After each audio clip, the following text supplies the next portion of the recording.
Okay, everybody. Let's begin the Planning Commission meeting for Wednesday, August 8th. And first item on the agenda, are there any agenda changes? We're all busy eating Ralph's grapes, so. Oh, those are nice. Pass them around if you want. Agenda changes? Do you? Oh, I don't have any to Okay. propose. I put enough on your agenda for tonight, so. Okay.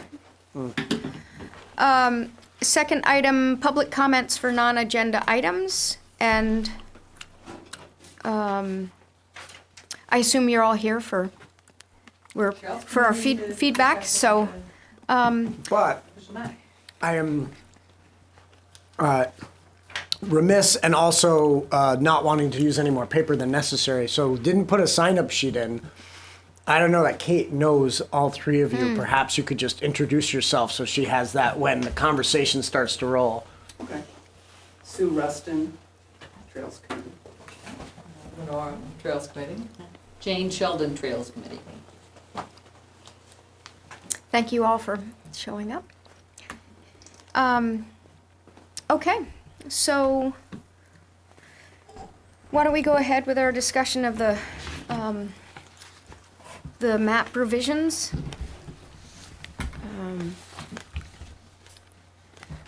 Right. And so. you're gonna throw So some maps up I'll on put the. a map up on the screen and the ladies here can walk us through the comments that Lenore submitted for the Trails Committee. As most of you know, the town plan contains a trail network vision map, which is up on the screen at the moment. And it's been, I think, in the last two town plans. So it was refined this last go around last year. But it has some history. And there's always been a little bit of talk about whether the official map, which is the agenda item that we're on, which initially covered only the village growth area, should be expanded to cover the entire town.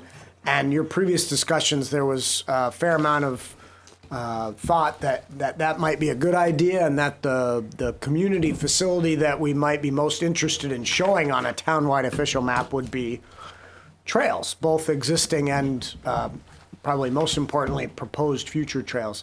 So this trail network vision map seems like a logical place to start that conversation, and that's as much as I'm going to say, because the Trails Committee has talked about it, and Lenore's memo, which was in your packets, sort of walks you through this map with some updates and some recommendations.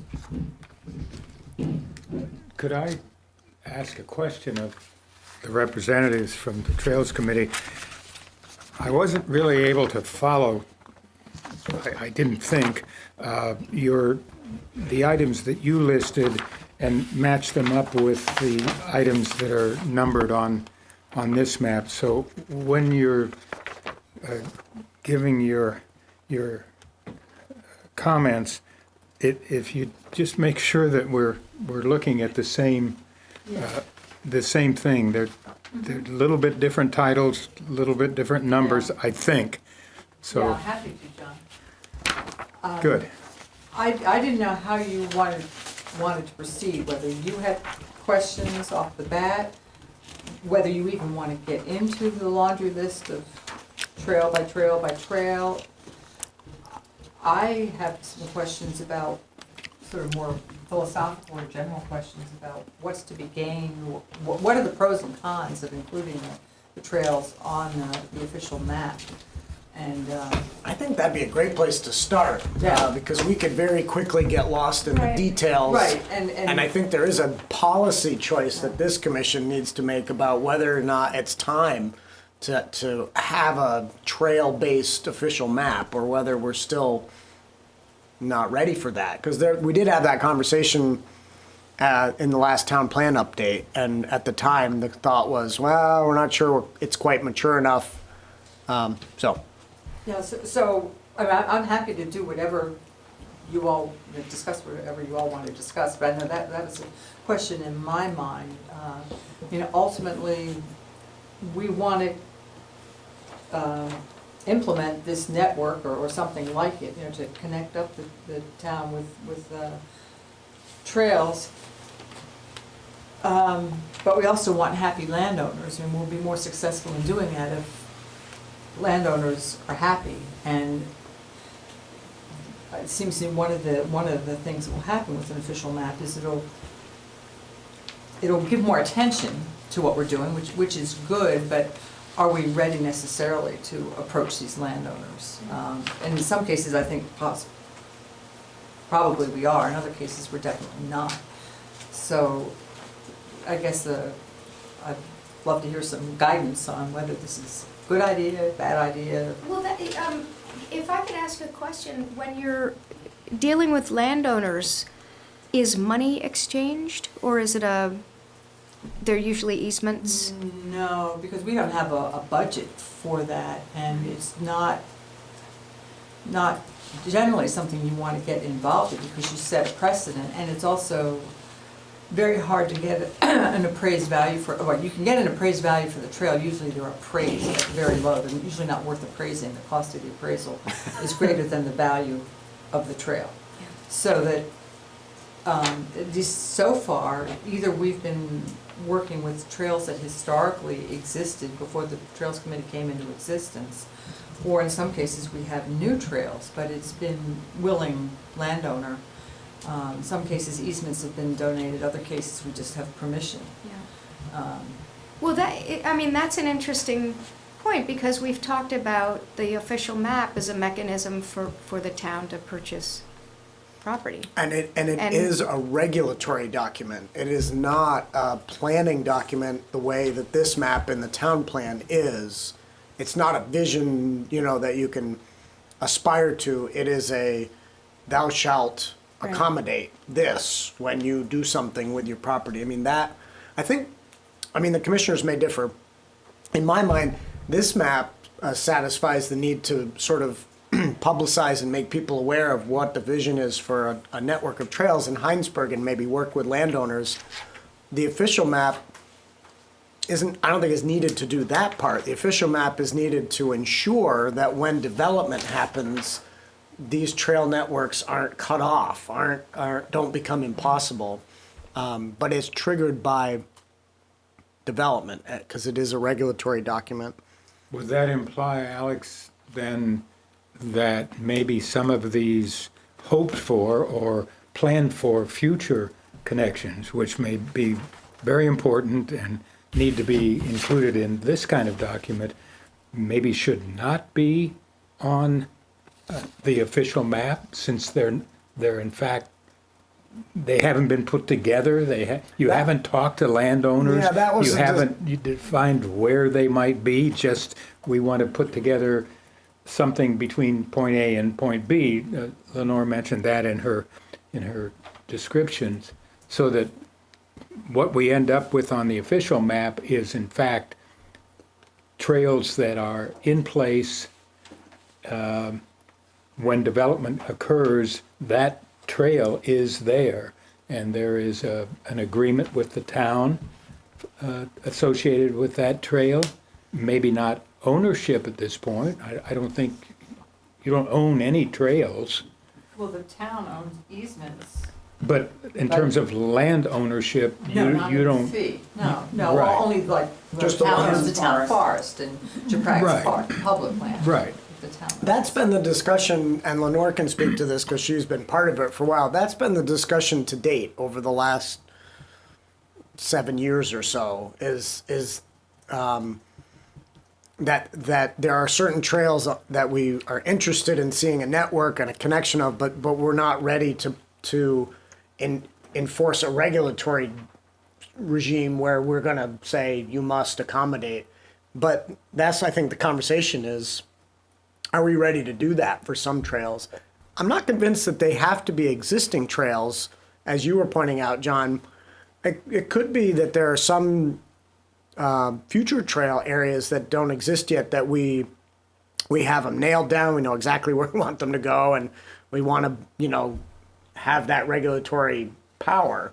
Even though we haven't had discussions and Well, maybe we had with discussions, with landowners. maybe we and they're have, but ready. maybe there isn't a trail on the ground today, but we've had those discussions. But like I'll stop talking, because Lenore and Jane and Sue are know this stuff better than I do as to what trails are in what level of sort of maturity. Well, I set out various categories, because this is, to John's point, not all the lines on this map are equal in certainty, degree of certainty. So I can envision an official map that's a subset of this, because some of these are really just concepts. Others, we very specifically know where the trail needs to go. But I guess why I raised the question, Alex, is I understand that once an official map exists, or as you're developing it, part of the process is to reach out to landowners and say, hey, Mrs. Smith, Mr. Jones, Mrs. Brown, you know, sending them a letter or however it's gonna happen, please note on the official map that we're showing a future trail across your property. Yeah, so to the extent to which your committee hasn't already had those contacts, that could be an awkward way to initiate Right, conversation. Right, and so just to give an example, we show on the infamous map 13 up there, the two trails, number 2 and number 3, going from the town forest, kind of southwest. And John, So- you may have an earlier version, because I don't see the bullseyes on that one. Try, So for example, Try that that those one. two lines are really just concepts. We want to get from the town forest essentially to Hines Road, Right. to another dirt road. So there are a bunch of existing trails up there. There are mountain bike trails, there's snowmobile trails, there's logging trails, but we haven't yet gone through and mapped them, explored them, figured out what's the prime route. So I would say, at least in my mind, that it would be really premature to put those two on an official map. But in other cases, like for example, going from the library to Japrag's Park, I'm gonna change something I said to you earlier, Alex. We have worked for a long time, discussed multiple times with the landowner of Travius to go through there north into Japrag's, and have been turned down multiple times. And so now we're looking at extending the sidewalk west along Shelburne Falls Road to a corner of Japrag's Park where we can bring down the trail to the sidewalk. I almost think it would be best to show both on an official map, because if there's a new owner of Travius, there might still be a way, it still might be the most direct and useful way in terms of library programming and even with the wetland area there, that Well, makes it difficult. it makes it difficult but not impossible. And Okay. So anyway, so there's an example of a very specific, we know what the limitations are, what the options are, and so I would think that would be worth showing on the official map. But, so it's different for, I don't know if you want to go through this longer list, if you have time or interest, or if that's an exercise for the Trails Committee and Alex at a later date. But some we have a really well-defined couple options, and others are just, yeah, we want to get from the town forest to Nice Hinesburg. idea. Yeah, but we haven't done the on-the-ground work to be Well, ready. Do you see there being an advantage to putting some of these routes, even though, hey, maybe they're not entirely resolved, on the official map? Or do you think, are there some, say for example, you just mentioned a few that are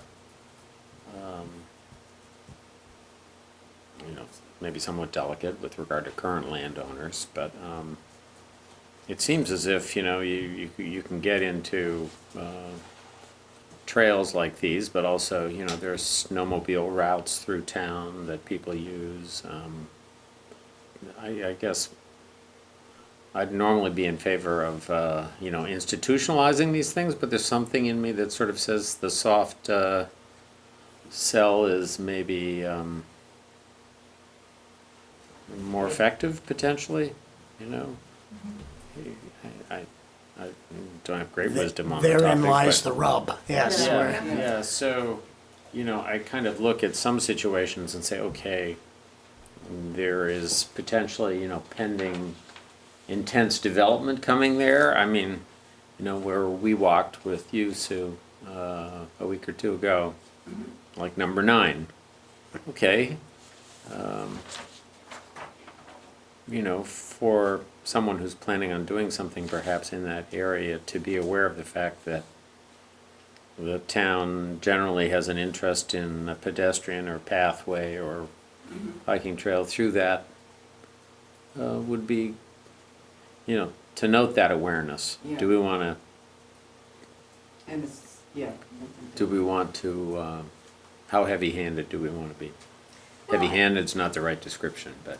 I think that's a really good example of maybe why we might want to reconsider putting the trails on the map, because, we're talking, and Sue, we talked about it on the walk, was for that property that will be developed, the Quinn property, that we know that we want a park up there. And that's probably going to be floating maybe, but You've expressed some ideas for that. Yeah. And, yeah, we still have to formalize that before we talk to everyone. so that is probably going to go on the official map. But the trail, it seems like maybe that could be more of a conversation, and that, that begins when the developer comes into the planning office and is. Yeah, there's pros and cons. I think number 9, which is the one that we're talking about up on the map, is that one that extends from the end of Levine Hill Road. And right now, the trail vision shows it connecting with Red Pine Lane and Partridge Lane. I Which are- realized that which- this map was developed Right, a couple years ago. February 2017. So it shows it connecting to these private roads, which eventually connect into the public road closer to Richmond Road. We know that we want a connection at Levine Hill Road because the town right-of-way ends there, and there's trail connections that wind their way. This brown line you see here, the Sullivan Trail that winds its way back into the Thistle Hill development. So we know we want a connection there, but we don't know if this is actually the route it's going to take, or if in fact it might want to drop down into the cemetery or come across, as I showed on the village growth area official map draft that we're looking at, actually having it proceed from the Sullivan Trail into the Quinn property more directly. So it's a good example of both. Like, we know a portion of what we want, it makes sense to put that on an official map, but we don't know where exactly it's going to end, so maybe it doesn't make sense to put it on an official map. Are there limitations that we know of in terms of putting things on the official map without having specific locations? We've had items before on the official maps where we actually said in words, this isn't necessarily exactly where this needs to go, but this kind of facility we want to see within this area. Yeah, I think Could a trail be of that sort? We want to have a trail that connects from here to there, and it should accommodate such and such, and be maintained and so forth, but not actually draw it? I think that the same that way legal? we've shown future roads with a very large width, a buffer on the Yeah. official map to indicate it could bob and weave within that boundary. We could certainly do that with trails. I'm not a land use attorney. I think we'd want to get a legal opinion, frankly, on how far we can go with that. The problem is that when your identification of that community facility is so amorphous in terms of its geographic location, it's going to be very hard for the DRB to enforce that regulation through their development review process, because neither the developer nor the DRB knows exactly where that trail might want to be. If it's a really broad sort of swath, like in this case, for example, if we said, well, number 9, we know we want it to come off of here somewhere, but we're not sure if we want it to, terminate Land on there. Partridge Lane or on somebody else's land on Mechanicsville Road. Right. One landowner could walk in and propose a development that would make that trail impossible and say, well, just do it over there where the other person's land is. You don't even know where this trail wants to go. So my sense is that having some flexibility is possible, but we can't have complete flexibility. Right. And that's where I think Lenore's point about the ones where we know there's a constrained area where it wants to go, which includes those ones for access to JPRAGs. Right. Which we already have on the draft official map that we've been working on because it's part of the village growth area. I think that makes a lot of sense. I'd be curious if any of the others on the vision map have that level of certainty associated with them. And if so, maybe we put those on, and if not, maybe this is not an exercise we want to pursue. Well, actually, I think in the case of the Quinn property, that's more straightforward than many of the others because there's only one property. We know pretty definitely that we somehow want to get from that intersection of the Sullivan Trail and Levine Hill Road down to Mechanicsville Road. Well, there's only one property involved. It's the Quinn property. Some of the others, like getting from JPRAGs to Shelburne Pond, that's 4, 5, 6 landowners. And it could wiggle a lot in that distance. So I think each one is almost a unique discussion. There's also number 11, which would pass through a large part of the conserved land that actually belongs to the state. The town owns some, and the state owns some. And there are trails already in that part of town that have been there before the Trails Committee, before many of us came to town, that neighbors had created and everyone has used, and even gone out and cleared and so forth. Number 11. That's between the school and the La Platte Headwaters Town Forest? Yeah, and goes all the way down to Cop Welsh. There are trails there that are existing. They're not, I don't know that you have any easements, agreements We have it from Hinesburg Land Trust. with the state of Vermont. Yeah, we have a license agreement with the state, which of course can be, What does that mean? Why don't you tell us about that? I don't know about that at I all. didn't bring the text. Well, you but don't it- have to it- tell the It runs, I think, 5-year license agreement, and then you What are renew you it licensed for? to operate the trails within certain parameters. And the trails can be this wide, and you can't do certain things on opening day of hunting seasons, and, Can it you build sets new a- trails? Yeah, with their permission, permission, which we have done. We've done some relocations, we've built bridges with their permission. We just renewed it for 5 years too. Yeah. So, So, it goes from 23 to Would your 2023. intention to be But this- on a specific trail, once it was in place, that you have an easement agreement with the state, the way you do with the Hinesburg Land Trust, for example? I don't think the state would entertain that. You haven't asked that question. Do you feel you need to have that easement? In a perfect world, it would be more secure than a license agreement, but there's a lot more precarious situations than that one. That's relatively secure. I wonder if there are other situations around the state where there are state lands with public trails passing across them. Oh, for sure. And the towns have the responsibility to hold the easement and take care of the, I don't know defines about what that, the- but for example, the Catamount Trail that runs the length of the state, it goes through state park, state forest, and again, it's a multi-year license agreement that you have with the state. Right. Yeah, I'm thinking of arrangements between the state and the town, not so much the state in itself. Yeah, I don't know. I couldn't say, but I'm far less concerned about that wildlife management area than other places in town where, for example, well, there's other private landowners that could say no at any time. Without an easement agreement. Yeah, Right. right. Are there any more, any additional trails, Lenore, that, because they're more constrained, that you, that you would, wanna see? that would benefit from being on the map? Well, I think, yeah, there are several. For example, going from the La Plata, number 4 on the map up here, going west from the La Plata Headwaters Town Forest towards Isham Road.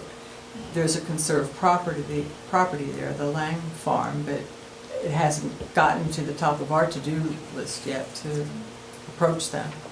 But that would be one. I don't really see any other logical place for a trail to go. That's one. I would argue also in the case of some of the existing trails, in that same neck of the woods, we have a trail that's been very graciously hosted by Joe Fallon for years, but he has declined to give us an easement. Do we put that on the official map so that a future landowner needs to, can't build a house in the middle of it? There's a question, a very specific question. I don't know the answer. I guess I'm turning to you for guidance on that kind of thing and use of the official map.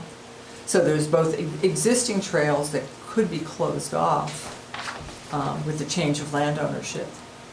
I think the likelihood that a trail segment would be permanently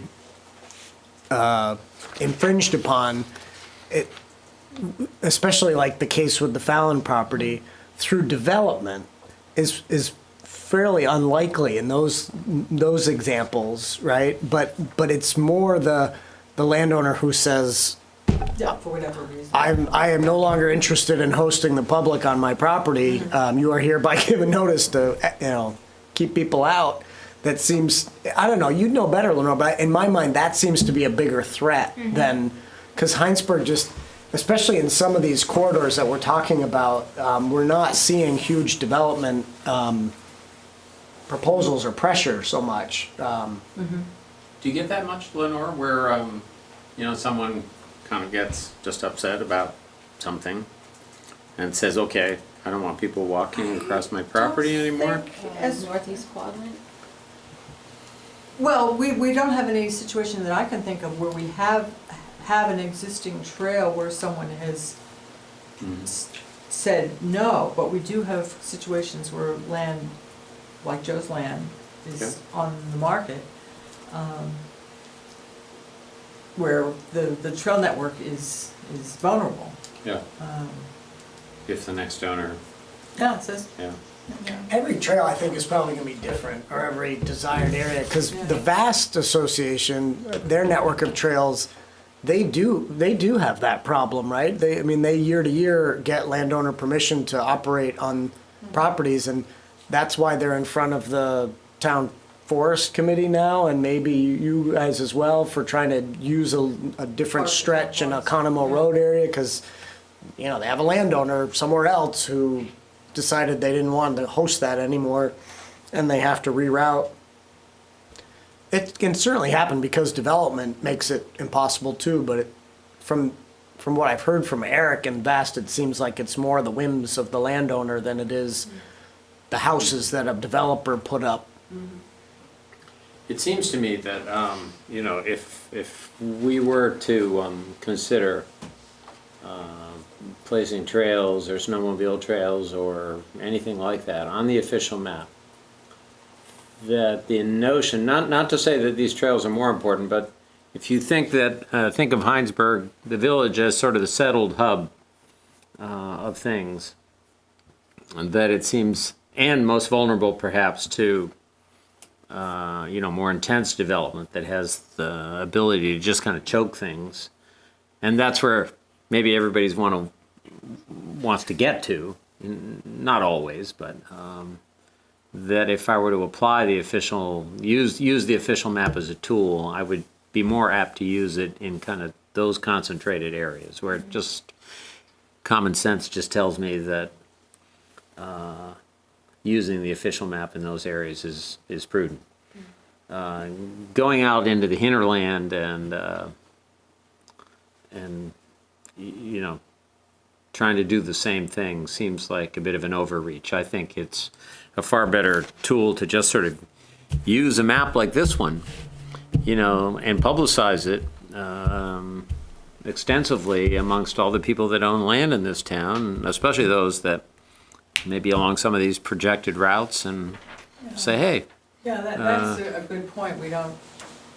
This is in the town plan, and of course, everyone has read the town plan, including all the maps. That Everyone maybe in this room has. that we could use this as part of our outreach, not wait for an official map and say, it's on my infinite to-do list is to contact the state regarding the Fred Johnson Wildlife Management Area. To have a snowmobile trail going through there.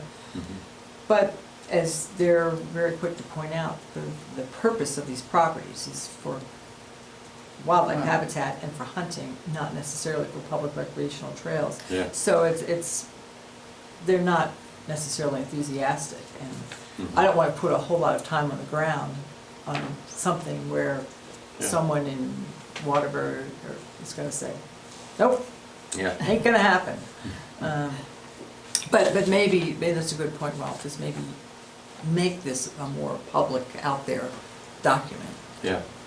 And at least, well, some people look at it, because we had folks in,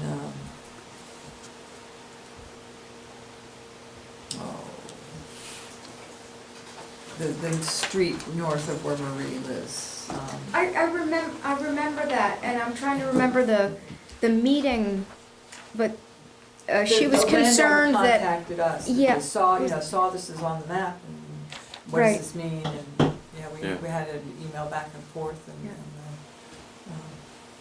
Well, it's also the linkages. I mean, they're so appealing, It's kind of like 4 and 11, The fact that you could connect, or 17, 13, and 12, that you can just somewhat unencumbered, move to different parts of town, and you can do that on a road too, but yeah, the idea is to sort of weave together the unpaved roads and the trails, and Yeah.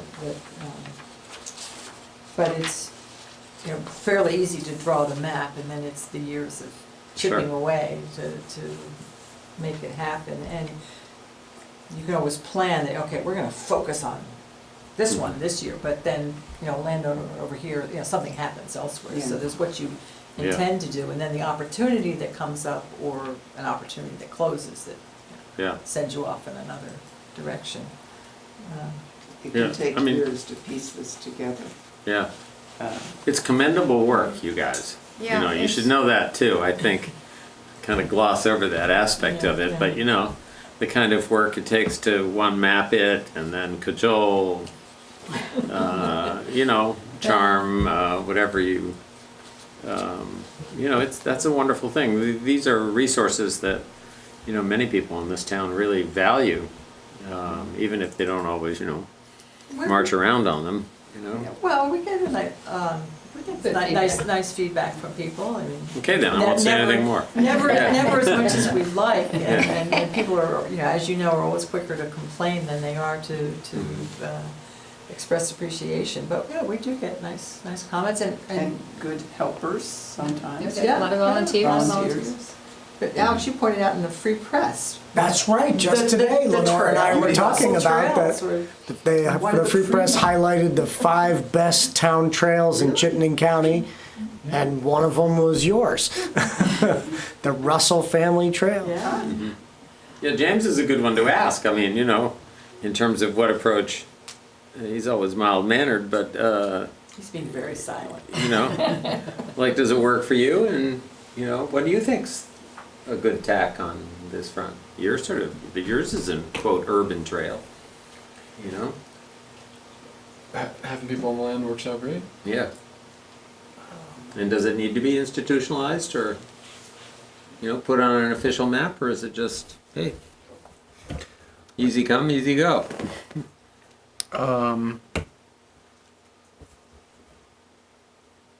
I guess the idea for the trail, I would say, was Howdy's idea. I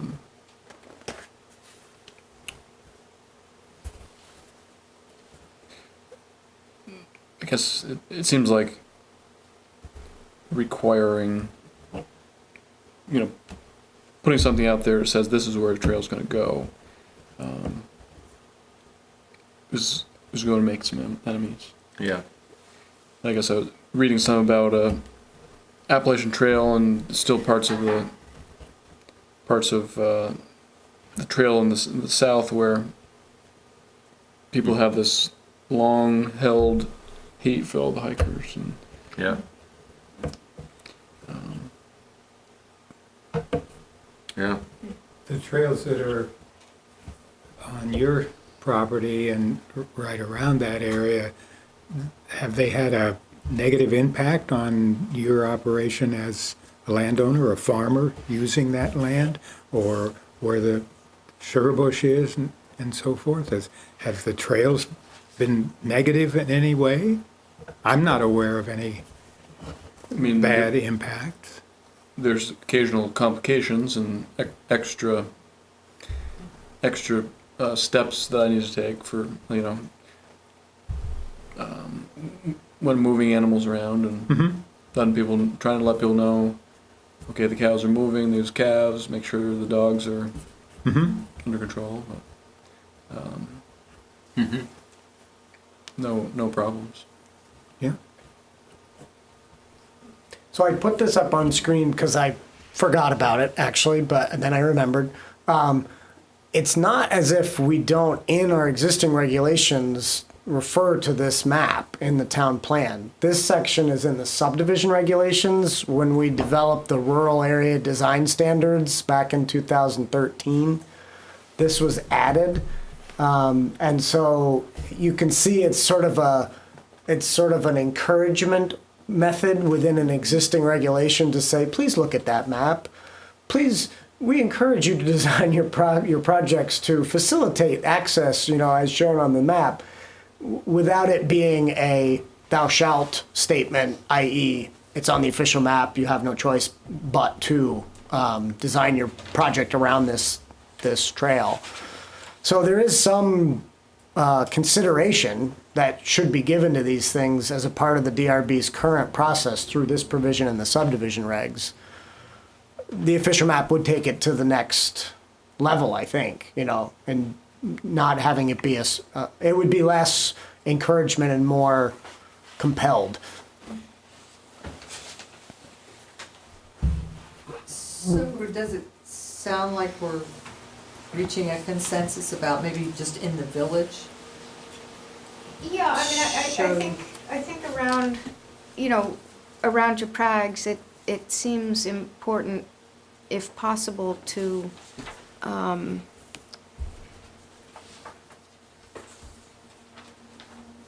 you know, to delineate any, I guess any connections that would, you know, could possibly be So precluded. does the extent of this map have a regulatory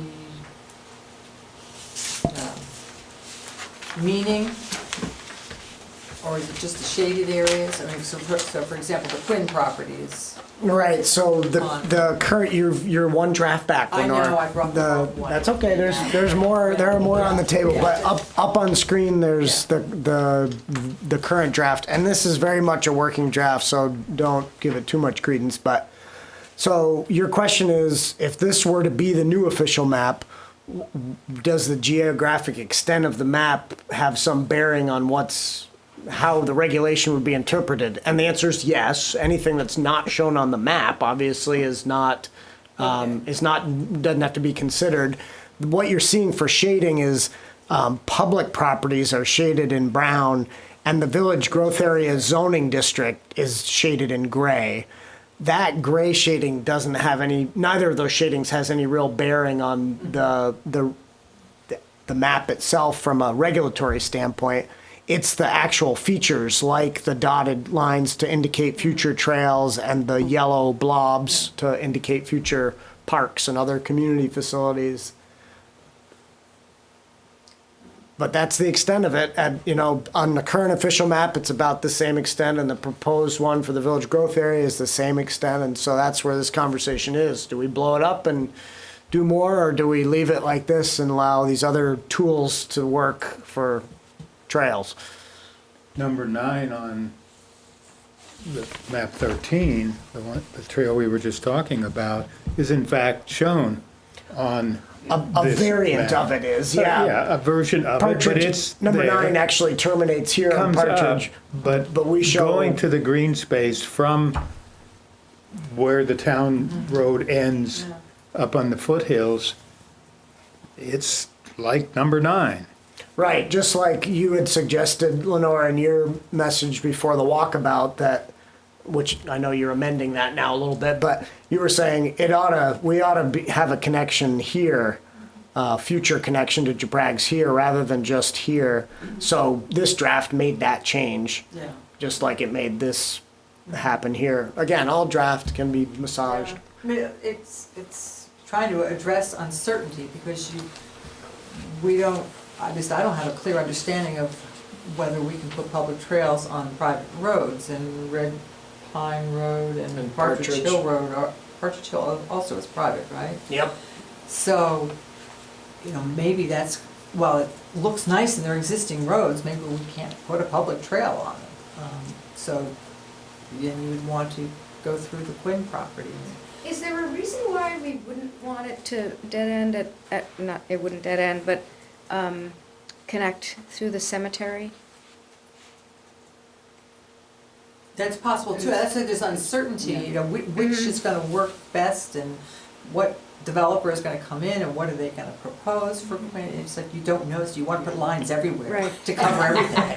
Well, this might work, or that might work, or something else might work, and Unless there's a geographic feature that tells us, or tells you, not us, because you know about trails, like, well, it really can only go here, because any place else is gonna be so difficult. When I There drew, are some places in the cemetery where it's too very steep. or wet, It's almost right? a, There's yeah, certain, almost a some, ravine ravines, down there, yeah. Yeah, So well, the we'd ru- have to examine that kind of closely. the reason I drew it here, there's no magic behind it, but when you look at the contours, this looks to be an easy route. Yeah. And it avoids the stream here, and it avoids some of the steep, really steep slopes over here, but it, you know, I could move, Yeah, and there's a you, couple nice knolls in there, and, you know, you Yeah. can meander it around all sorts of ways. So again, it's a concept, and can we make those lines fat, like the future Massage road, it. the future road symbol that's on there, the fuzzy caterpillar symbol, To hedge our bets. to try to show that there's intent and there's an idea, but it's not nailed down. And it's also presuming the future developer will want to keep it wooded. Well, or not. Or, yeah. I mean, it could be pasture or field, and it doesn't have to be woods. It'd be nice to be woods. Still, I think we'd want to provide a connection. There are trails within the cemetery. Have you ever thought of talking to the cemetery committee about somehow joining to those from outside the cemetery, or and encouraging the public to use the trails in the cemetery for other than times that they're there, you know, putting a loved one in the ground? Not really. I mean, there's nothing preventing people from going in there. So again, it would be, there's so many more sort of urgent things. But this, I guess the town cemetery is gonna acquire a new strip of land there too, so that may provide a trail opportunity. But again, there's some real ravines in there, so it's. I think that's kind of why they want to get into it. Right, because it doesn't do anything else. Yeah. right? Yeah. But a lot of people do walk in the town cemetery already, so I think it's seen as a trail. So if these were not included on the map, the problem I see is that in the future, we have no option if they're not known about now. And couldn't you just say that these are proposed? They're not written in stone, that this has to go here?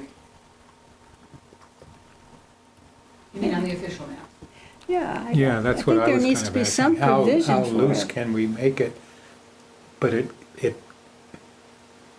gets we're at the table then when development is proposed on a piece of land. We've put a chip on the table saying, we'd like this kind of thing to happen.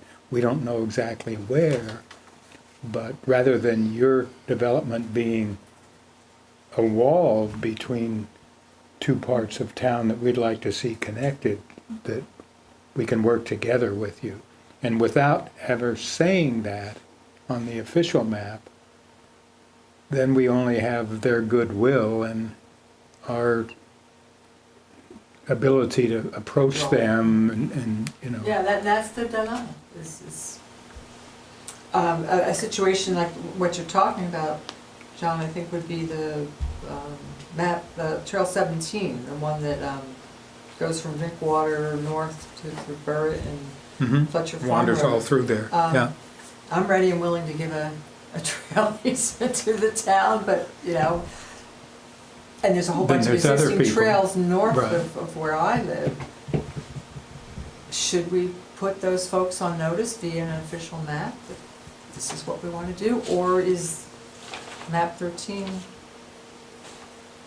Can the official map refer to map 13 and say,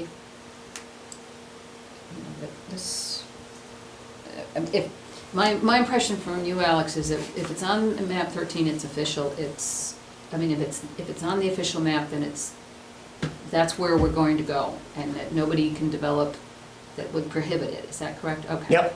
So that's to John's question, is no, we can't make it fuzzy on the official map. So Too can- fuzzy. Too fuzzy. Can we in fact make a reference on the official map that developers must take into consideration map 13? Can we do that? I mean, is there some way of referring to that, so that we don't have to? Is that the technique? Yeah. I don't know the legalese or the Yeah, whatever, I I don't wonder know if how you could put binding up that would be. the language from the subdivision regulation again. Yeah, that's helpful.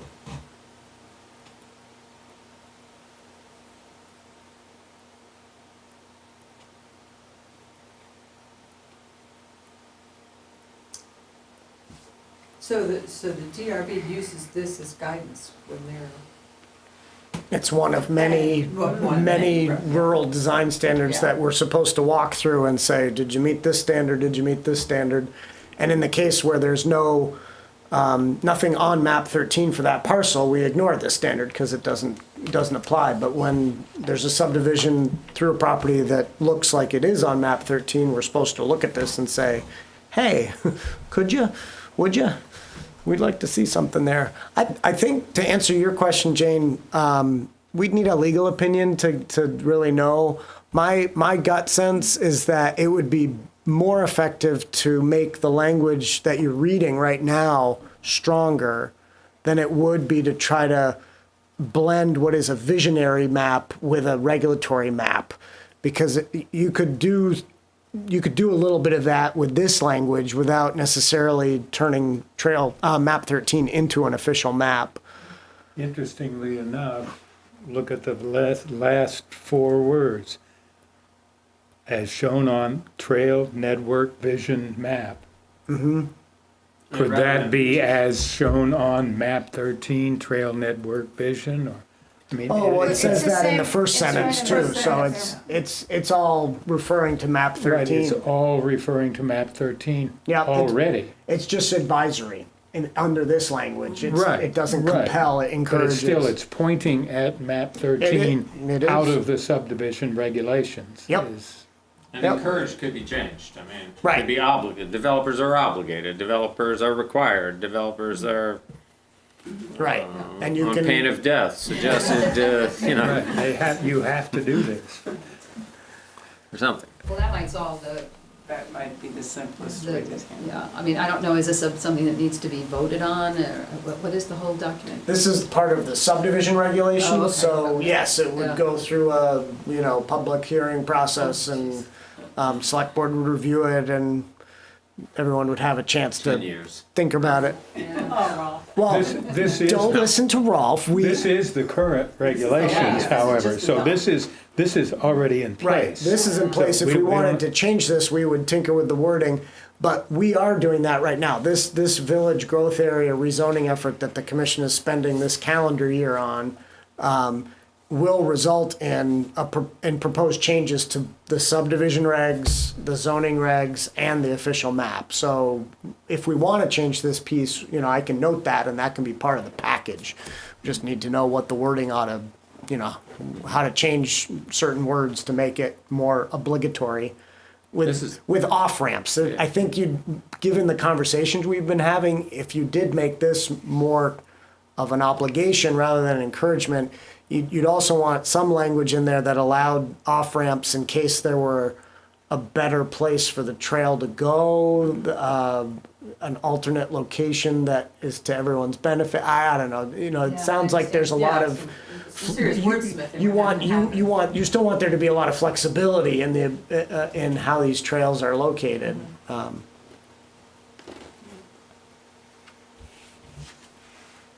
I had a couple of questions or observations. The Hinesburg Town Forest, the high town forest, you don't show anything, and I realize Hayden Hill Road does connect right from there, but you don't show any trails per se coming down into the village area. Have you ever discussed, is that something you think is important or not important, or the road The takes feeling. the care of Yeah, that? the feeling from, we had a number of charrettes in public meetings a while ago, years ago, that fed into creating this map and our thinking in general. But yeah, the idea was that the dirt roads really are the way to get up there. And it seemed redundant to create a separate new trail to get up there when you can already go up Buck Hill Road, essentially, or Hayden Hill Road, and go up there. It's interesting, the two, it shows Buck Hill Road East as being one road, and it's not. They don't connect. But there is a trail. But there is a It's trail. Class 4, and there's a trail up there. So you can walk from the Russell property up there. Take you a while. So is it marked? Yeah. Well, unless someone's taken the blazes down, All right. but, yeah. I had the same question in the office several weeks ago, and I said, we really got to improve that trail that connects Buck Hill Road. And That was Lenore years looked at me ago, and said, Alex. that was done a long time ago. When was the last time you were up there? I'm sorry. But blazes have a way of evaporating, so, I don't remember seeing blazes there. Oh, really? How recently were you up there, James? Do you know? Add it to our to-do list. few months ago. Check. Did we put up one of those hiking, the hiker, the brown hiking? I don't think so. Yeah. I don't think so there, but I'll add it to my list to check. From this side of Buck Hill to the North Road side? Yeah, that class 4 portion, just above where Greg and Nancy LeRoy live. And several years ago put up places, but who knows? questions for you. On the memorandum, page 2, number 8, it mentioned Cottage Hill. Where is Cottage Hill? Oh, little known development. Good question, Barbara. And a lot of people wouldn't, most people probably wouldn't know where that is. North of Chaprags Park. You know the house that is being completely re-sided and sort of gutted on 116? The Japrag's house. The old Japrag's house? Craig's house. So just north of that house, there's a field, and it sort of extends and is a little bit behind the Ballard farm. There's actually an approved 8-lot subdivision there that just has never been built.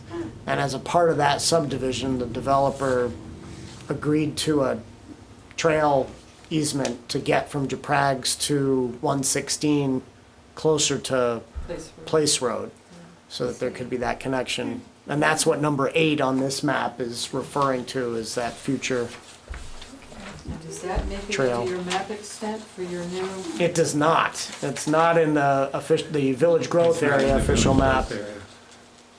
Yeah, I mean- North of it. At least I don't think it is. Actually, it does, and that's why I wonder if it's just sort of an arbitrary, Oh, because you you're can zoom right. in or zoom out. You're right, And it is in there, I'm sorry, yeah. So, yeah, I mean, you could put that in there. So what Lenore is referring to on the last draft of the official map revisions is, here are the Japrag's trails, and here's that subdivision.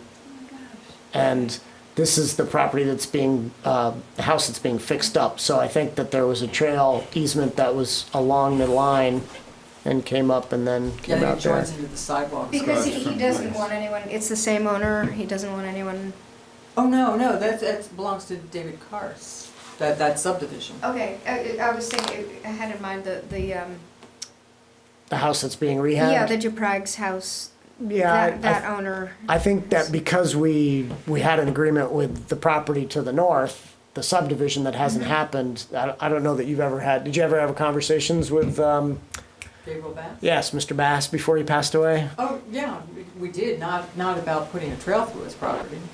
Just about the trail use, Yeah, because. illicit trail use on the back of his The property. actual Japrag's trails had been laid out onto his property, and so we were trying to be good neighbors and tell people to stay off his property. No, he was very nice about it. But I don't, given that there's the easement that David Carses offered to the town has not accepted it yet. And plus, getting out to 116, you know, you want to get out to a useful place on 116. Coming out opposite Place Road seems like a little more, like it's a little more valuable than just coming out to a random spot on the shoulder. Yeah, you definitely wanna, better to come out here and be able to cross onto Place Road than to come out somewhere on that person's frontage and then have to walk along 116 to get to Place Road. Lenore, you said the town hasn't taken it, you said the easement was offered, but the town hasn't taken him up on that, or? Yeah, I mean, this in my spare time research of easements, when that was approved, there was an offer of dedication, but it's not that the town has refused it, it just hasn't gone through the steps to accept it. And again, it's on my to-do list, but I guess my understanding is if any developer comes in to actually act on that, they would have to, one of the conditions of the approval of the subdivision was to donate that easement Provide to the the town. easement, So- yeah. So I don't think it's in any jeopardy, it's just one of those bits of paperwork with lawyers that hasn't happened. We, unfortunately, not to throw blame, but we've been through a number of town administrators over the last 15 years or so, and each has had a different level of understanding of how irrevocable offers of dedication and easement deeds work and where they should be stored so we can resurrect them at a time in the future. And I think that was one of them that maybe got a little lost in the shuffle. Yeah, I think so. So what do you think it would take for people to start going through there? like, just so people could start walking right now, from Yeah. Place from Road. Place Road to Japrags. Even though the That's a good. development hasn't happened. Have you ever, has the committee ever thought about creating a trail there? Not in advance of that, but it's on our infinite to-do list. Right. I suppose we'd need to formalize that easement and accept it, Need to collect- so that we had the right to be on the property, and then it would be up to the Trails Committee to decide if that was a priority for them to build it. I think a lot of people would like to use that. Like, for Yeah. example, the CVU running teams. Yeah, Like, yeah. They're not allowed to run it on Shelburne Falls Road anymore, so they don't run at Japrags. But if they could go down Place Road and cross, and Yeah, That would be awesome.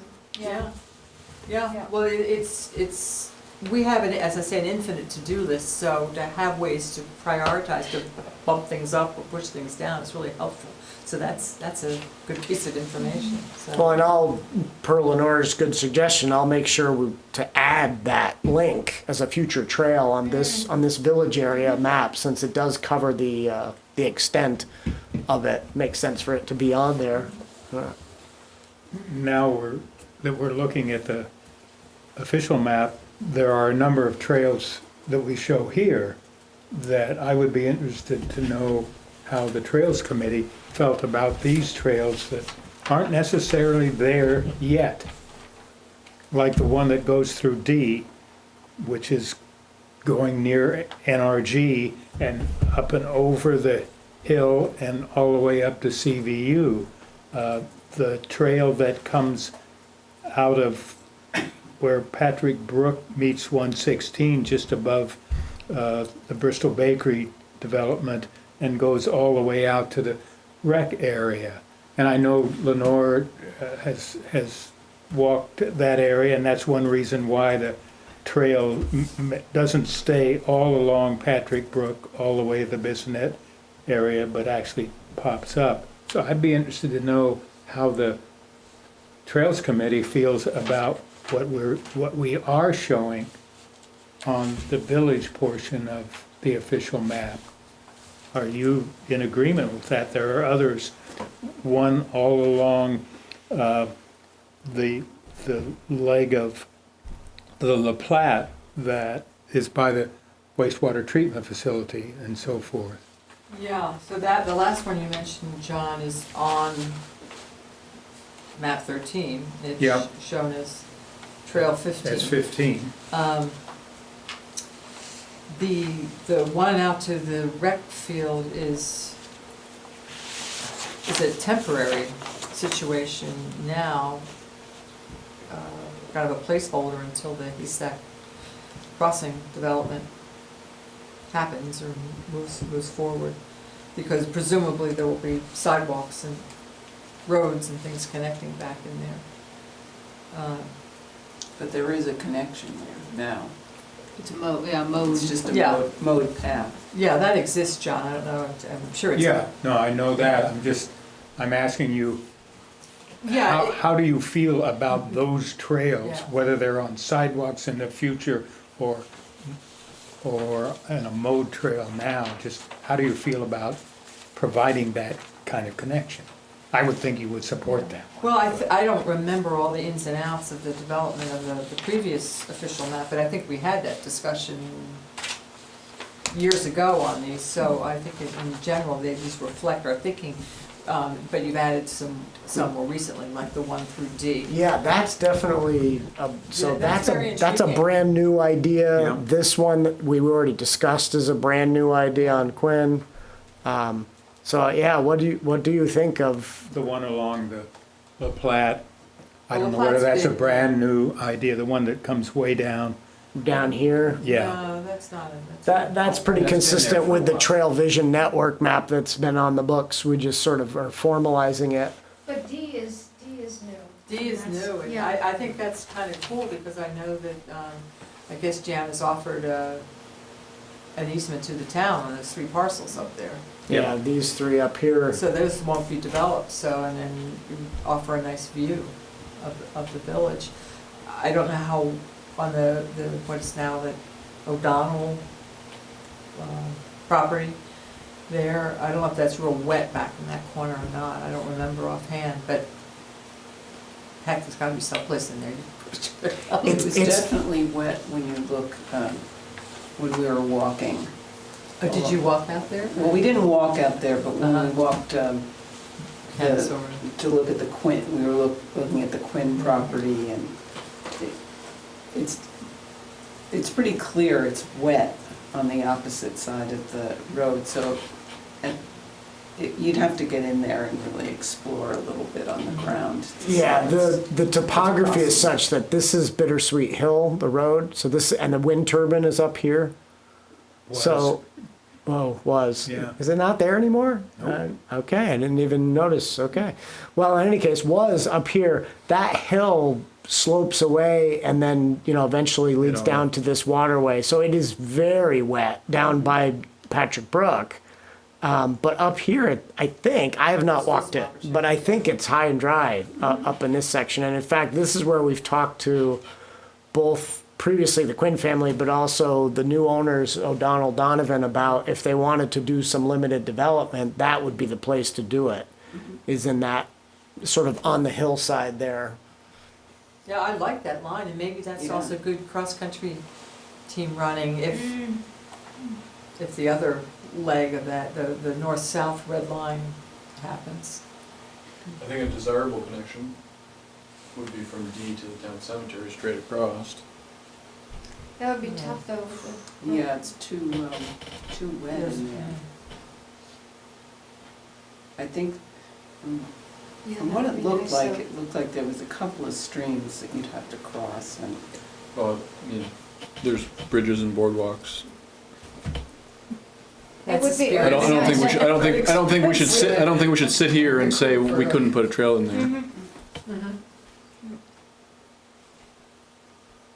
Yeah, there's some map wetlands in there, but, So I'm getting the impression that this new idea has got some yeah. attraction to it. What about, what was the other one that John pointed out that was sort of a new? Well, I guess we've already talked about that one. John was talking about all of this sort of network in here, and it is true that the original official map showed a trail, I think, along Sort of along. the Patrick brook. The thought being that we'd Right. have a brookside sort of trail. And this map does not show that. It assumes that, like you said, Lenore, these future sidewalks and roads would be the connections and the trails wouldn't be necessary. But I think part of John's point, not to speak for him, is that true? Or do we really want to have sidewalks and still a trail along, the north side of Patrick Brook? You've walked it, so you know a little bit about whether it's viable. Complete with woodcuts. Well, si- I've walked it too, and the area right along Patrick Brook can be very wet for a very long time.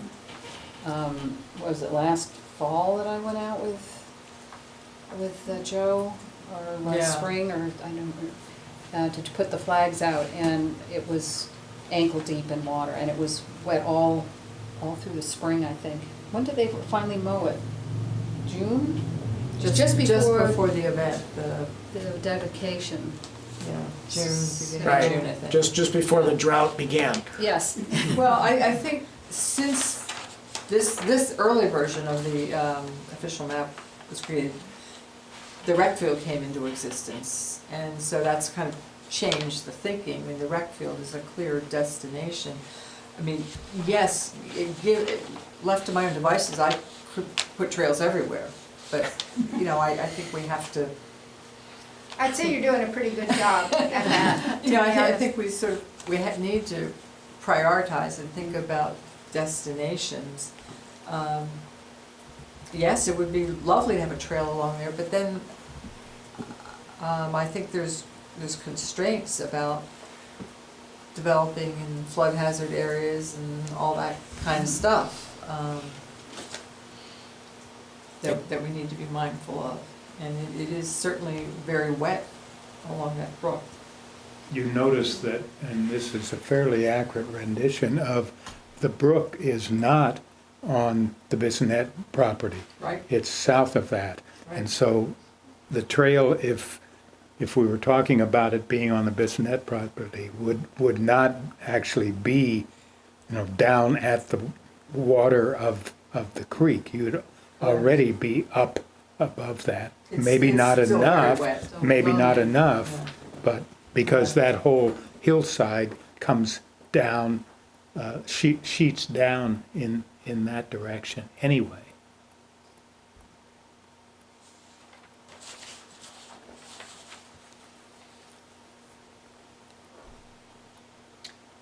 So it sounds like our, next steps for us are to talk about whether we want to tweak what's already in the subdivision regulations, or go ahead and go ahead and, put certain pieces, especially in the village area, on the official map. And we don't really have time to finish up that discussion tonight.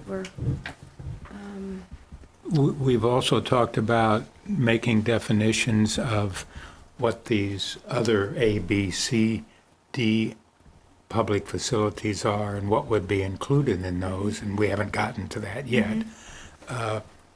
Maybe the same kind of language gets attached to some of these trails in the more intensely built area, in the village area, rather than Yeah. out beyond. And again, we can't do that now, but we could put that down on our list of things to do.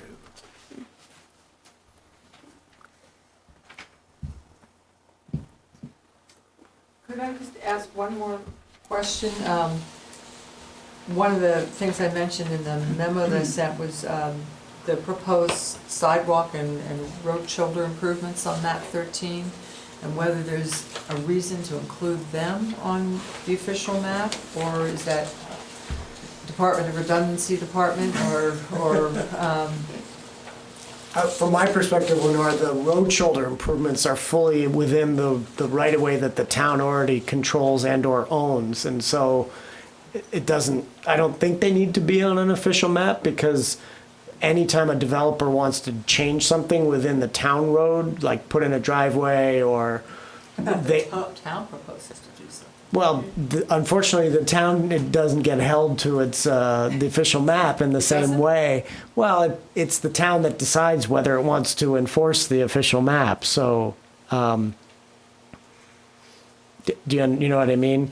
Yes. If the DRB but- were to deny the town its own application to do something, then then a 150-day clock would start for the town to acquire The land they already ownership owns. of the Yeah, property. yeah. But the town already owns the property, Yeah. so it's a self-defeating sort of thing. Yeah.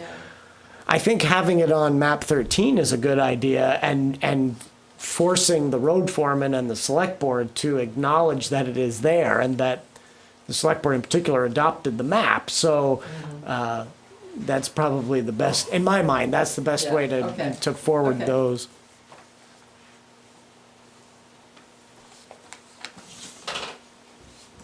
So what should the Trails Committee do at this point? Work with Alex on language? Is that part of the subdivision regulations? I assume it's probably up I mean, to you to come up with the Yeah, language, that's- and we, I think that's. we'd like to. That's our reason See for it. existing, is to, Make Right. words. I know you guys are- it gives us purpose. You build trails, they build documents and Yeah, words. yeah, okay. So whatever words they come up with, I can make sure to run them by. Not that they don't come back to you guys to, Yeah. so you see Yeah, what okay, they're doing. okay, I just, And you could want say- to come away from this with, what Yeah. what we're supposed to do as a committee. and- As Well, you- you're as you most said. definitely in the loop, so, Yeah, yeah. So do we just continue on? and your as we've been list, doing? is long already. Oh, I know. So march on your trails. On that note. Okay, Thank well, you so much. Thank you for coming out. tonight. Thank you. It's been great. This is helpful. It's interesting to see another committee. It's very, we don't have all of the cameras and microphones, and we get Pomp away and with a lot more. circumstance. I don't have to watch watch what you say, please. You don't have to do Thank you. makeup before No. the show or anything? Did you want your, Oh, my cushion. your cushion? Thank you. Yeah, hold on to that, I might Yeah. steal it. We'll go this way. Thank you Thank very you much. very Thanks, everyone. Thank you. Bye-bye. Okay, so, yeah, I kind of noticed too late that we're supposed to, Do more in that Do one agenda more, item, and you're yeah, already 5 and- minutes over that agenda item. That's okay. yeah. You don't often have audience, and especially when it's another committee, I No, think that it's was, yeah, that good. was extremely helpful.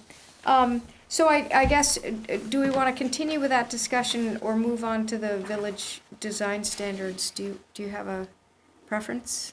If you're looking at me, I think Yeah. that what I want to make clear, because I've gotten some questions in the last week or so, is we need to eventually get to a public outreach piece to this whole Yeah. thing, especially Yeah. the official map. But I don't really want to go there until you're all comfortable with whatever the draft that you want to go out to the public with shows. Right, So we have another meeting in August, your next meeting on the 22nd. yeah. And then magically, summer's over. And it's post Labor Day and we're in September. And that's when It's things can astounding. start to happen from Yeah. a public outreach standpoint. Yeah. So I But think we've got a lot to, you've got a lot to do. I think you could use that next meeting to finish this conversation and give me whatever, make any decisions you want about what's going to come off this draft, what's going to go back on it. And I can work between now and then to continue to tinker with, descriptions of things, the companion document that describes A, B, C, D. okay, that's good. Okay, so, move back to village area design standards? Yeah, and as I said in my email, all I did was make the changes that John was nice enough to point out, or recommend. It's, in my mind, it's still, I'm not entirely comfortable with the draft, and I don't know if you are, and so I'm looking for feedback on what you want to do with it. What part aren't you comfortable, what parts? The part that gives me the most pause is the beginning part that stipulates how much, and it's a fairly big number. Yeah. And my thought was that if we're going to identify where we want the big spaces on the official map, maybe it's redundant to require them in this design standard rather than making the design standard just refer to the official map and focus on what would be the smaller areas that I think John has pointed out. Exactly, since we've already chosen those large, Right. the large gray blobs. Now, the difference, of course, is that by having a design standard, the way it's currently drafted, the developer suddenly is compelled to create those spaces and not just set aside a space for the town to create So later. do we give them a pass on, Exactly. Do you On the give little do you, stuff? do you tell them? Well, what I was thinking was, do you focus the design standards on the smaller spaces and say the town will figure out for itself what it's going to do on those official map locations? You just have to leave them alone, Mm-hmm. or do we continue to, try to explain exactly what must be done on these bigger spaces? well, it's also financial. I mean, if the developer's, in charge of landscaping, that's a big chunk of change. Right, you can see it from both ways. It could really help the community in seeing a project come to fruition, Right. i.e. the area behind the police station Lot that one, yep. we've owned for many years and haven't Yeah. done a whole lot with, because it's a town and not a Mm-hmm. private developer. But you could also look at it from the standpoint of potentially, being a drain on a developer's project. Their ability to bring in, Mm-hmm. housing at a certain price point is diminished because they have to create a park that we tell them we want in a fashion that we think we know what we've said. And if we, if that becomes the town's responsibility for the larger spaces, then what we would have are smaller spaces that they would be responsible for taking care of. Yeah, it's tough. I can definitely see it from both angles, and I to use a specific example, because we keep talking about it with the BlackRock project, their proposal is reflected on this draft of the official map. We talked about tweaking it some. Their proposal was to build that space. You know, they wouldn't have just left it a cornfield in the middle of their, you know, densely built out neighborhood. They would have built that green space out, at least per their plans. And that's a good thing, and probably a necessary thing in that particular case. Whereas in others, maybe it really should be the town that does it at a later date when we do our bake sales and figure out what the community really wants to see there. So I'm a little conflicted, probably like you are, about how much to put in there for those big spaces. What do you guys think about that?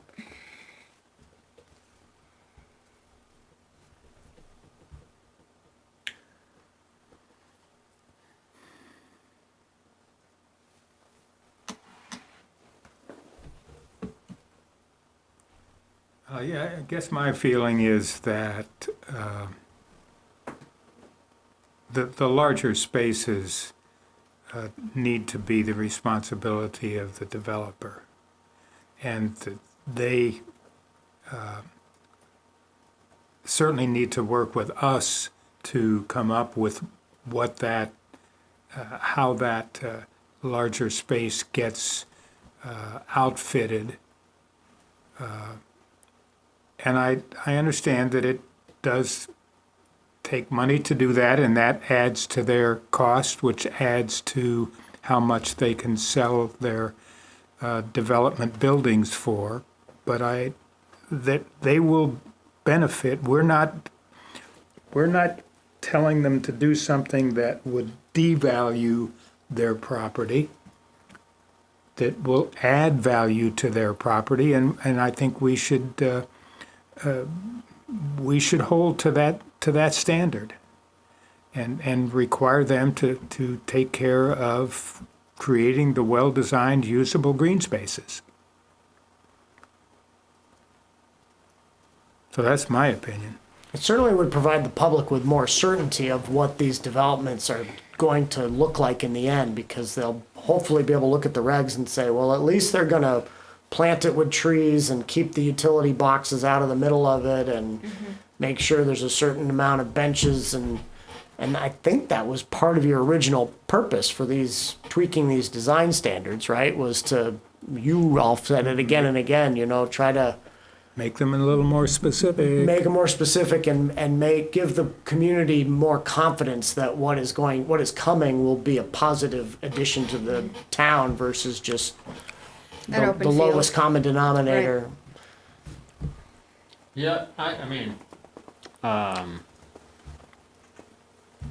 yeah, I definitely feel that the creation of these public spaces within these larger overall developments, and even smaller developments, are the responsibility and for the betterment of what the development community is creating. So, you know, I sometimes look back and show you guys these highfalutin, you know, European projects, you know. But I remember a few years ago going back to look at some work up in the Northwest, you know, rural, or not rural, but sort of some of those islands off the coast of Seattle, you know, the Olympic Peninsula. There's some communities out there that just, their whole reason for being is, you know, fairly small lot sizes, and then a very generous communal common space, you know. And I think I've shown you guys those photographs, air photographs of Bath, England, where you've got the circus and the Crescent, the Royal Crescent. You've got, you know, I mean, those houses would be nothing without that public space.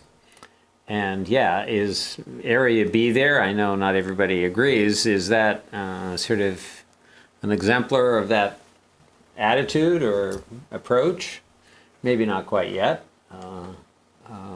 But, you know, there are a bunch of houses that basically front Area B. And does that enhance the value of those houses? You know, small lots? I think so. You know, could it be made better? Yeah, okay. But, so, I think it's left to the creativity of the development community, you know. Talk a lot about Savannah and other places. I mean, without those beautiful street intersections, that city would be nothing, you know, and those grand houses would be nothing, you know.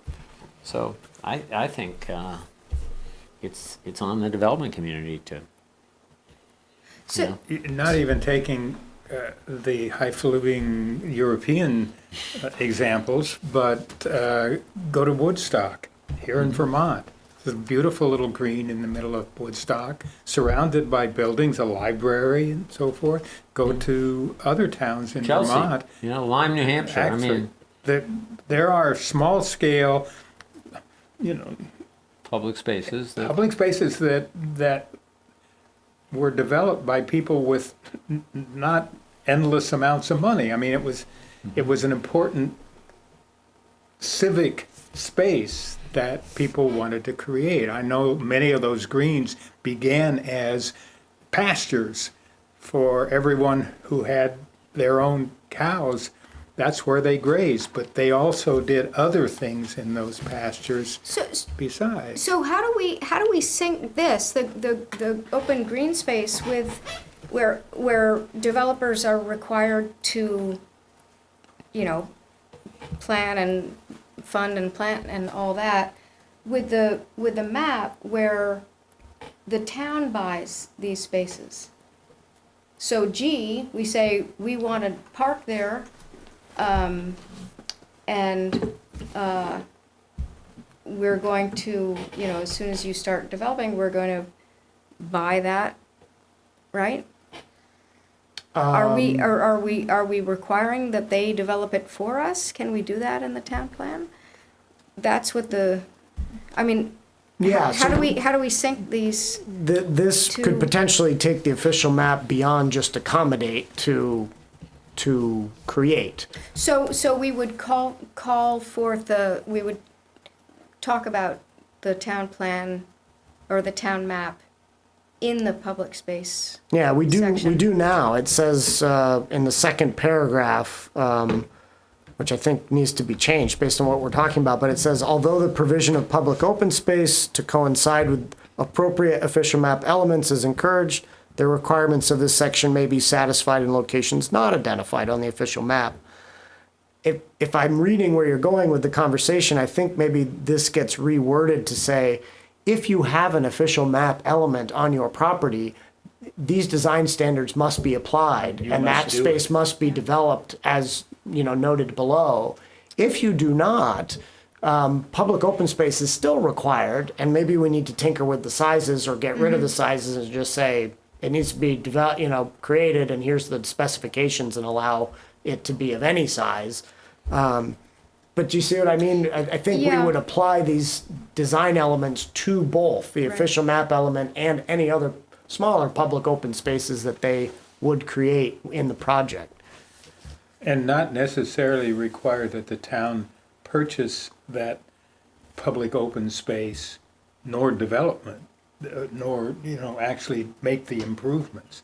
well, wouldn't I mean, Yeah. We could own it in the if they future. aren't meeting the standard, presumably the DRB says no, and it's at that point the town has the option to do that.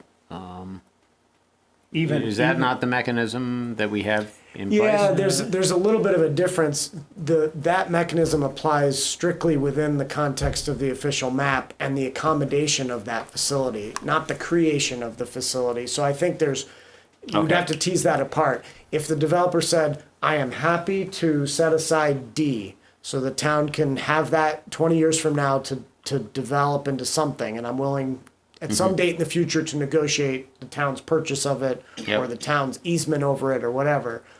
But if that same developer said, but I'm not interested in meeting these design standards that tell me that I have to make that space have a certain number of trees, benches, Yep, and whatever, the DRB could deny the project, but it wouldn't be denying it based on the official map because they did accommodate that. It'd be denying it based on lack of compliance with this design standard. Okay, I get it. Which wouldn't trigger the whole town now has Right, to having to buy pony up. the Yeah, land. it would trigger a court deciding whether the standard was Yeah. specific enough and whether the developer actually did comply and that sort of thing. So we need to look at the numbers again. Yeah, and I'm not, these numbers were originally, we discussed them as generating significant chunks of open space. So if we're happy with the way this is going to get those significant chunks of open space with the map, I'm not sure what to do with the numbers. I can give you numbers that result in smaller required open spaces, or maybe we, like I told you, South Burlington has similar requirements for public open space, but it results in very teeny little open space areas. It's a much more urban environment, so that's more appropriate there.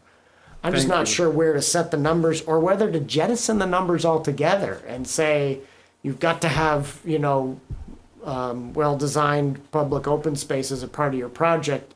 If you have an official map element, you definitely have to design that properly. But if you don't. But if you don't, or even if you do, we expect other smaller public open spaces, and it's up to you to know how big, to say how big they are, as long as they are designed according to these specs. It seemed like there was some angst about the size of the green space behind the Bristol Bakery and thinking that was too small. And that's where I think some of the impetus behind defining a minimum size came from. So if you're still in that camp, then maybe there does need to be a floor.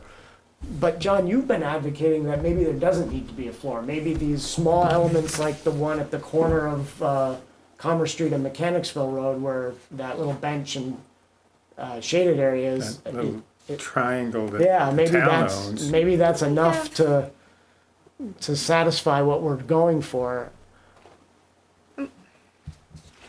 I'm trying to paint a somewhat bipolar conversation we've been having on that front. I don't want to accuse you of any So sort we've of got mental instability, but and social interaction via meaningful, well-designed, usable green space, and hardscape. And maybe the Bristol Examples. Bakery area has too much in it for the size of the space. in terms of trees and sidewalk And and bench- yeah. benches, and that's an interesting comment, Barbara. I think I've thought the same thing but never verbalized it, because I didn't want to imply that there shouldn't be a richly, rich green space, but you may be right about that. And I never see anybody using it. Yeah, The Which space is- behind the houses on Farmwell Drive has 2 benches, a fair amount of planting material, and then 2 picnic tables, yeah, big fiberglass precast picnic tables On the yeah. north side of the building. on the north side of the building. The idea was always that the residents and the users of the cafe or any of the retail establishment would use that space. Maybe you take your The cafe Take built your lunch out their there. I know, own they- plaza now, right next to on the south side of the building, right Right. on a corner with a busy road. Apparently, that's a better place, or one and that it's they at been least used, control. I don't even know. on the Is hot it? days, absolutely. I haven't seen anybody in it, but that's just No, I've probably seen what I it. drove Oh, yeah, by. I've seen You got people the in it umbrellas quite a up bit. and the whole works. Yeah. Yeah.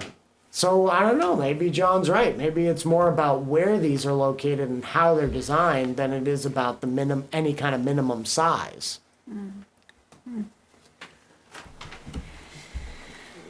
I Well, know let's that call that doesn't, one. that doesn't A give little a further. lot of guidance to the DRB. Or certainty to the public that these aren't going to be just little token spots. Right. parks that. I mean, I went over specifically and sat in the little park area that's by the Blue Mill, Oh, that new one, Blue yeah, Windmill, Blue or Cottage. Blue Cottage, thank you.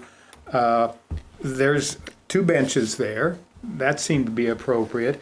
The landscaping could really be improved to make that a more pleasant space. If there was some a planter box or some element, some artistic element in the front that would help shade the, screen you from the cars that are parked right in front of you. Right. And if there were a couple of trees planted right on either side of the benches that would grow up with shade, Yeah. that could work out. But right now, it's just, I felt like I was part of the parking lot. Yeah, you're just there, staring at the smush bugs on people's bumpers, and Yeah, it's Burlington recently, I can't remember where it was, just this little area set apart with 2 benches facing each other. It's like, you know, that encourages interaction, social interaction, as opposed to staring at car bumpers. James, you were gonna chime in, weren't you? Well, I guess I'm just wondering, you know, seems like there's 4 large properties within the village that have significant development potential, and we've got official map elements on 3 of the 4. Yep. And we have a trail on the 4th. I guess I'm just wondering, after those properties, maybe small public spaces are enough. most appropriate and Yeah. really. Well, I think that it's a good comment. I also think that when we eventually make the list of what A, B, C, D, E, and F are supposed to be, that maybe we'll be able to see that what if this all got built out and all those spaces got created for those uses? Would we be missing anything? Would we need another space? Maybe not. Well, I don't know whether that brings up E or not, but if you all read my email that I sent, I feel that Lot 15 should remain shown as we currently show it. The entire lot is for public use, public facility, doesn't all have to be open space, but I do not like the idea of diminishing it down to that upper corner near the post office and leaving the rest to be developed as someone might be able to develop it in the future. And I know over the whole thing hangs the Hannaford issue. Just setting that aside as if the Hannaford issue didn't exist, that is a central location in a built-out village. I can remember when Rolf created a beautiful map showing how that sits in the middle of the distances between our elementary school and our high school. It sits in the middle of a built-out village with the village northeast and northwest filled out. It's big enough to accommodate some frisbee throwing and some ball throwing and a small park for little kids and some trails for walking through the wetland and leaving the wetland as a major part of it. Lot 15, and I was the chair of the Lot 15 committee, we looked at options and we showed, and you guys have seen them. There are other ways to develop that, all for a public purpose. So I think E should, if it's going to be shown as a separate piece, then it's an existing one. We've already got it defined that way. I think the planning commissions before us have set that mark, and we should leave it just the way it is. And I'm not in favor of closing the canal off, filling in the canal. In fact, I've even been dreaming about, is the canal wide enough and straight enough so that in the wintertime, could we have not 2 people at a time, but time trial skating races from one end to the other, you know? Dutch land of Vermont. Exactly. Right. Yes. Hey, I brought up that filling of the canal business. I- That was total. Right. You know, that was like- that was disruption. Okay. That It was wasn't even pure disruption. It was just sort of after looking at all You that just sort of wanted to know stuff. if anyone was paying Well, attention. no, that was one thing, but also, hey, it was artificially created. Is it essential to, you know, especially as we wandered along there and there was a dearth of water in that.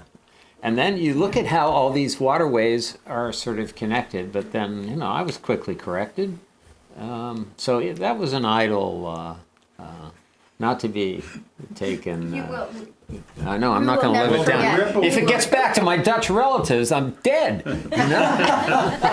The ripple went out into the community, I can tell you. I heard about it, an echo of it. Oh, okay. well, I'll be honest, if it, if really we're marking up, future community facilities for the public good, my feeling is that the best possible public good would be to let it revert back to a wetland and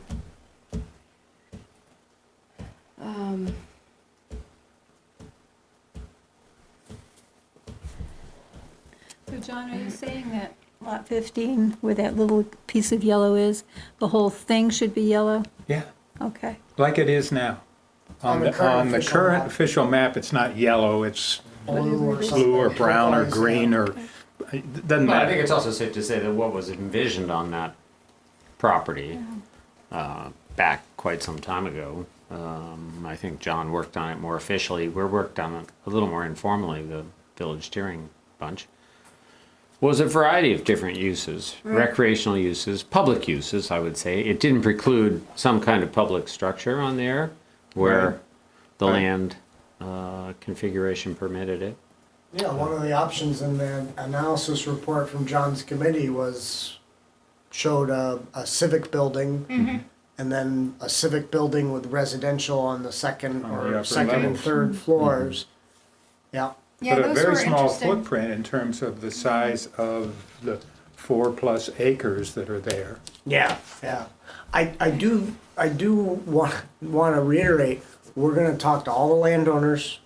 Yes, Just because it's on the existing official map doesn't mean we're not gonna talk to the Dros about this. no, And the moment you paint somebody's entire parcel as you don't get to sell it to anybody or do anything with it unless that developer's the town of Hinesburg, we better go in there with some acknowledgement of that and a savings account. I think Dennis, I'm trying to echo Dennis here, that says the town is prepared to purchase this property from you. Because unlike all these others where we're saying the development's gonna add value, the public space is gonna add value to the Right. homes that you're gonna bring to this, Right. you should acknowledge that, it's all for the, symbiotic, everybody wins.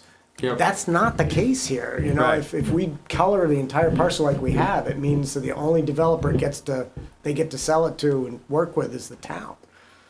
there are people in the town who realize that, recognize that, and are prepared to provide the funds to allow the town to buy it.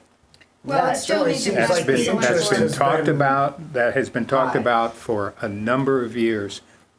There were pledges made that, I can't say that there's a bank account with the Right. money in it, but there is strong interest in allowing that to happen.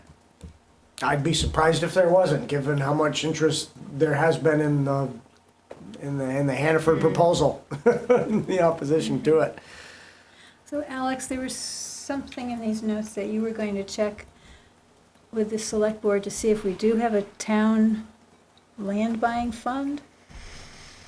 No, my memory was that there was concern that the opt-out provision in these design standards that says if you can't accommodate public open space, you can contribute money towards a fund instead. And you all felt like if that fund was just the current land preservation fund that wasn't required to be spent in the village growth area, that wasn't going to work. We needed to create a separate fund.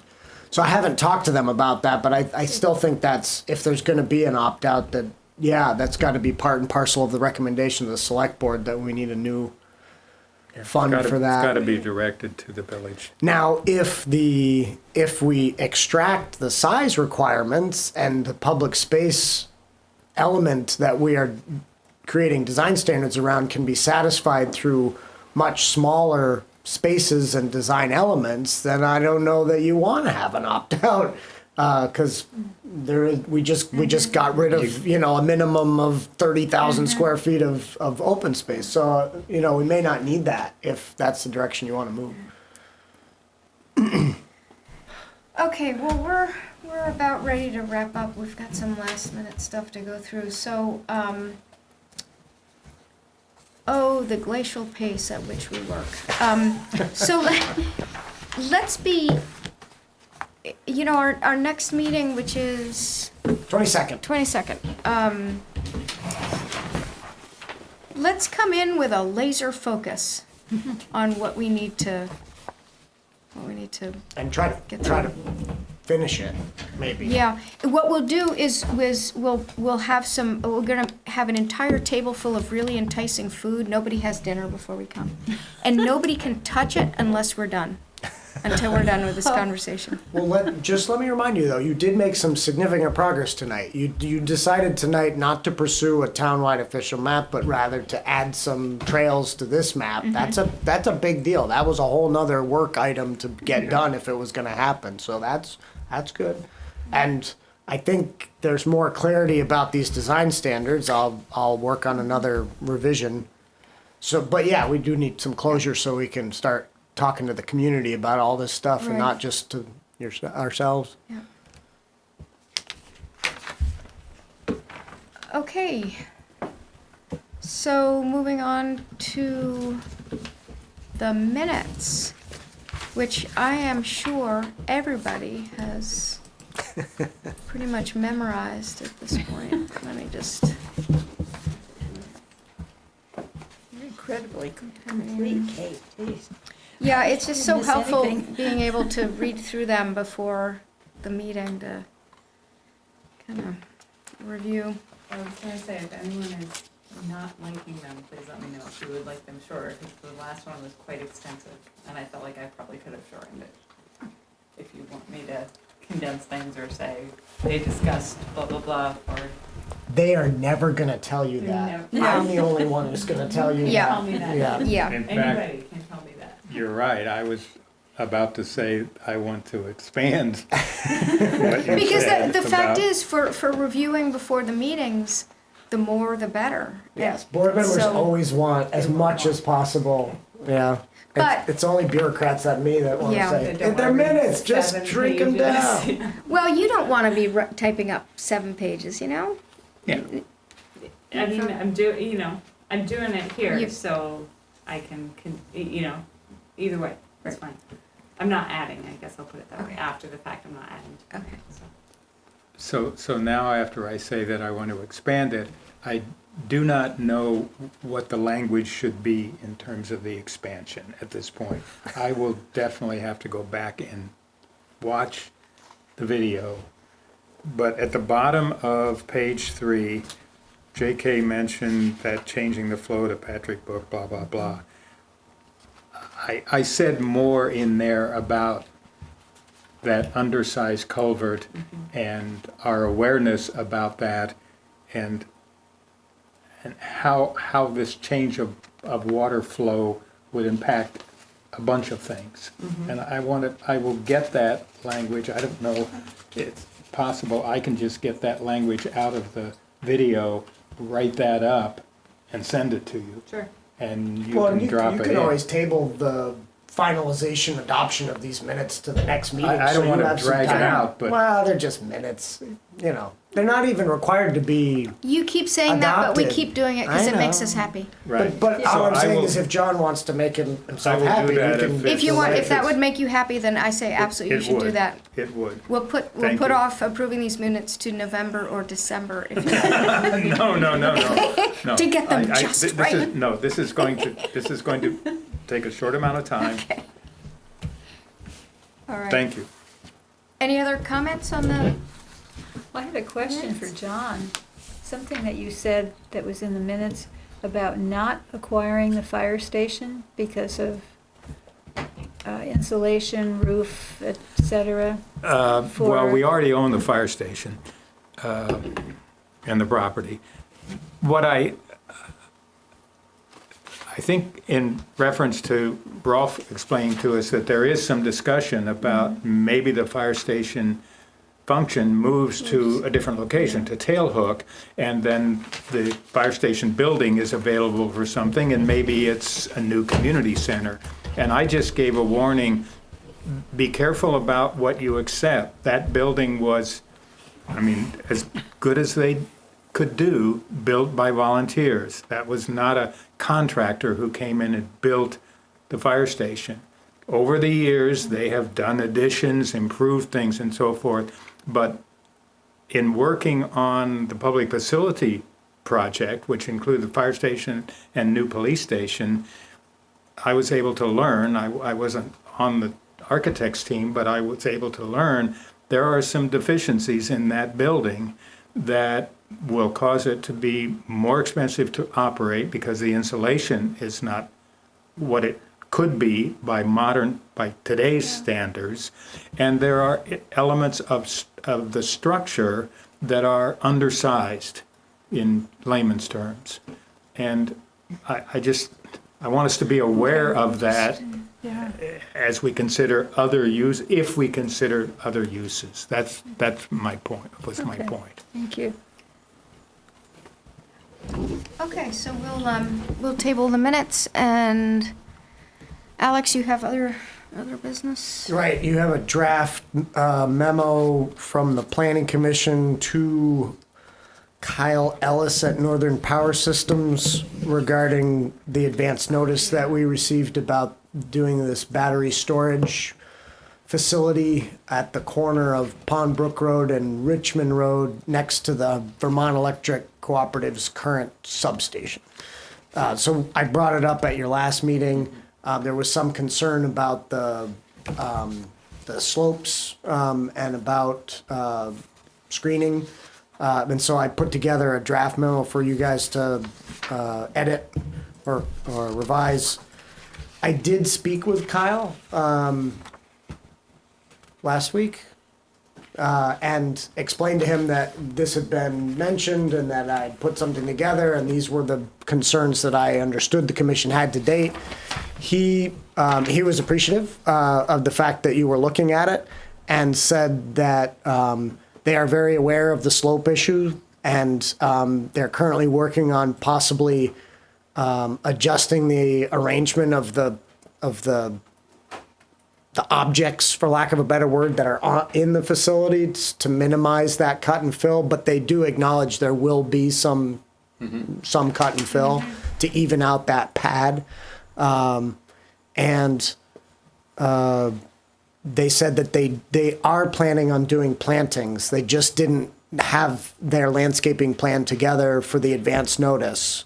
So I said, well, that's good, because I think, the commission's probably going to want to see some plantings, at least consistent with our screening requirements for solar installations, even if this is not a solar installation. And he sounded very amenable to all of these comments. For what it's worth. Yeah. I mean, they would hire an engineer anyway for the slopes, it sounds like. I think so. They already have VHB working on the project. They're the ones that did the resource analysis, and VHB is a firm that could easily do, the engineering for stormwater control and erosion control on the slopes if that's what needs to happen. I would definitely like to see us encouraging using as much plant material, native plant material, Rather than just fencing. rather than just fencing. Okay. Absolutely. That kind of gets ugly and. Even with the green It's slats? like, even with the green slats, like behind, we've all talked about behind the Bristol Bakery area where the big utility boxes Transformers, are. Green slats wouldn't help that. No, No. no. I mean, maybe get some artists to paint, hippopotamuses. Bingo. on Get the them, community school, whoever. flamingos Those or- cool art things in front of the community school. Yeah. Who's the teacher's doing that? It's the art teacher, but I don't know who. Our teachers Plus students. moving Cool on, by stuff. the way, So, it's not gonna be the same art teacher. so there's a 2-page draft memo. I am happy Yeah. to revise it or send it on as is. Your call. I thought it was good as is. I think it's great. Yeah, I think got it's good, everything. just, It is a Yeah. delicate little spot. I mean, Yeah, you it guys is. go up there. I mean, yeah, I went up there's there and that looked. start of that drive up to the left. Yeah. There is sort of a little shelf there below you to the east. Hard to distinguish because it's pretty heavily wooded. Not much of one, though. Not much of a shelf compared to what they show on their On site their plan map, yeah. for what they need for this. Is that, it looked to me like that diagonal road that goes up behind is gonna be swallowed up by this. Yeah, in it looks part. like it's gonna be, I think their plan Block, shows replace, whatever. that will be the access to this facility. Okay. And that the substation access will be separate Remain where and it is. remain just for the substation. But I think their plan shows just using the initial portion of that To access. access to the left.